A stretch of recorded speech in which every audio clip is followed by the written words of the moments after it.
Chân pe để Angelo bạn tất chất tay tập phép con anh thầm mấy đầm bay miên cầm lắng chất lang vinh.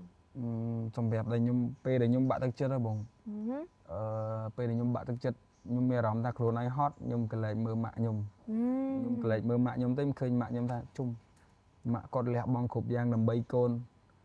យូរហើយបងតាំងពីខ្ញុំនៅបន្ទូចគាត់ support រហូតហ្មងបងអញ្ចឹងទៅមកដល់ពេលនេះរឿងអីដែលខ្ញុំត្រូវបោះបង់ខ្ញុំមានចំណេះដឹងសម្រាប់ធ្វើវាឯងខ្ញុំនៅតែសិក្សាបន្ថែមអីចឹងណាបងអញ្ចឹង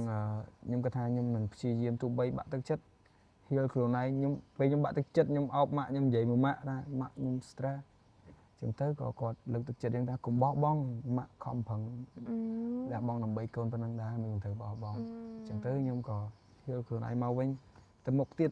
ទោះបីវាបានកម្រិតណាក៏ដោយខ្ញុំអភិវឌ្ឍខ្លួនឯងដងទីអត់ stress ច្រើនទេអត់គិតថាដល់ធំដល់ចេញទៅ quality ខ្លាំងមិនចេញអត់គិតយ៉ាងខ្ញុំនិយាយទៅអត់ឲ្យវា perfect ទេឲ្យ perfect ខ្ញុំឲ្យតែប្លែកពីអាចាស់របស់ខ្ញុំដែលខ្ញុំធ្វើហ្នឹងខ្ញុំចេញទៅបានហើយល្អមែនតើ